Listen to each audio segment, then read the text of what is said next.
These are my all-time favourite chocolate and cranberry cookies, and I'm going to show you how I make them. I make mine in grams, but I'll do a version in ounces in the description below. In my bowl I've got 100 grams of soft margarine. To this I'm going to add 100 grams of dark muscovado sugar. It's got some little lumps in, so I've already broken those up. I'm going to pop that in there.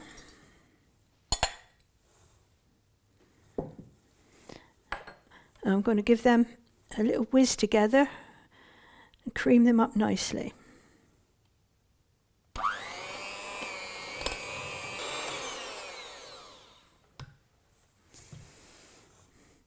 I'm now going to add an egg to this.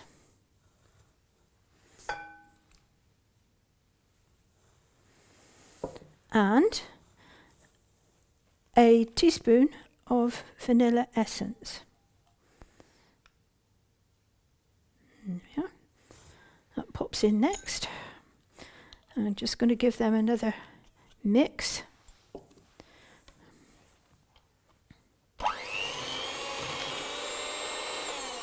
we are, that'll do nicely. Don't worry if it looks a bit curdly, because we're going to put some flour in it now, and that will sort that out. So I've got 150 grams of plain flour here, 30 grams of dark cocoa powder, which I'm going to pop in the top, and half a teaspoon of baking powder. So I'm just going to mix those in together a little bit so that they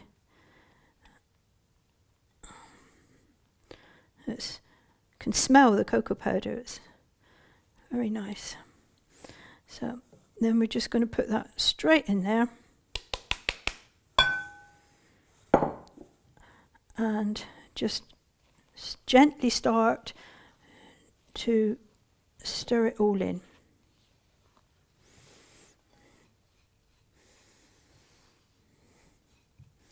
Just going to take that off. That's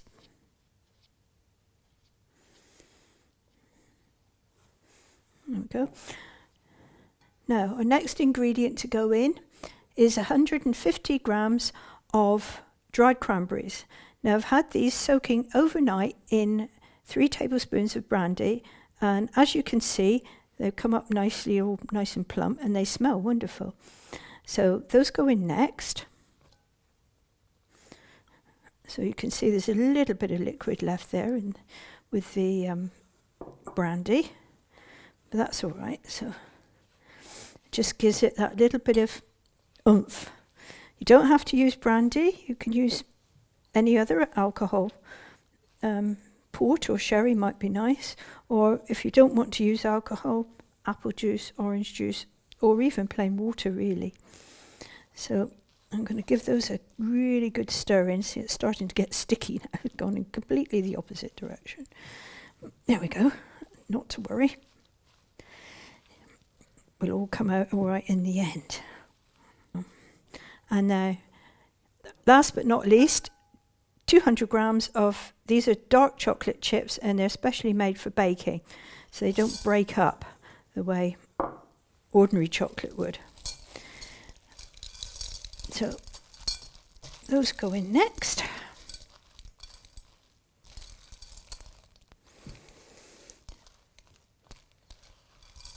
You might think 200 grams is rather a lot of chocolate chip cookies, but chips rather, and I suppose it is really, but then it means you get at least 2 or 3 chips in each bite.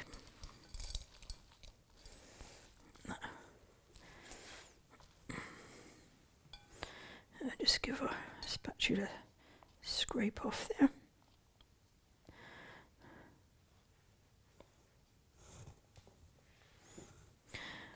So our next thing to do is to get our baking tray. Just pop these over on the side a moment.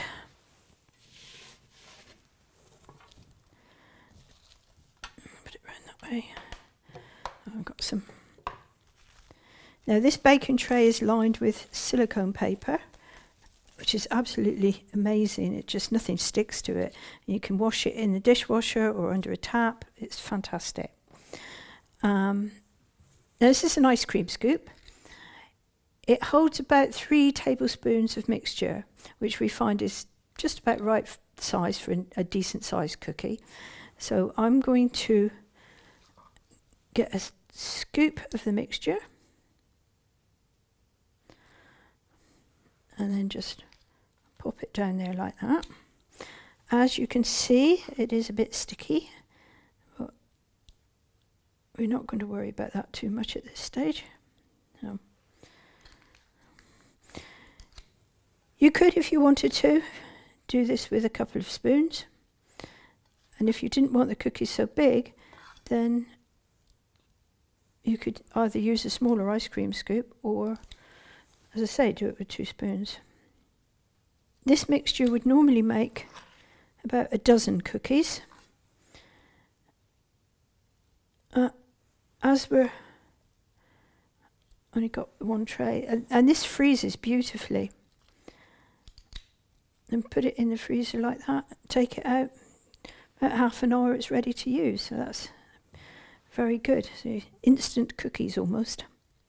Right, so next little trick, this is one that my husband came up with, piece of cling film over the top. That way you don't get your hands sticky.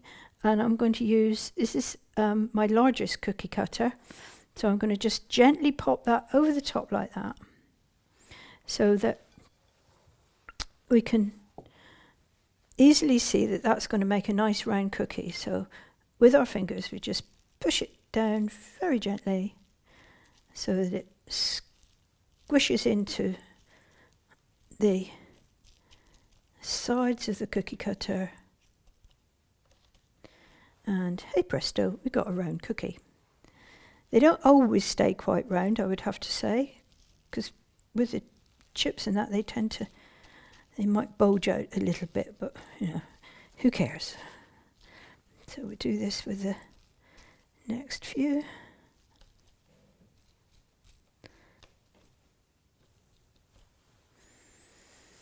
Yeah, we now have our cookies squashed. Just take cling film off. Well, that one's broken up a little bit. We won't worry about that. And then these will cook in an oven at 180 degrees for 14 minutes. Your oven might be different, so it's a little bit of try and see how you get on with that one. So I'm going to take these away and put them in the oven now. We'll come back and have a look at them later. Our cookies have now come out of the oven. I've had them on the rack here for about 1/4 of an hour, so they're nice and cooled down. So I'm going to try one now. Ah, yes. Outside, nice and crispy. Inside, just a little bit soft. So here goes.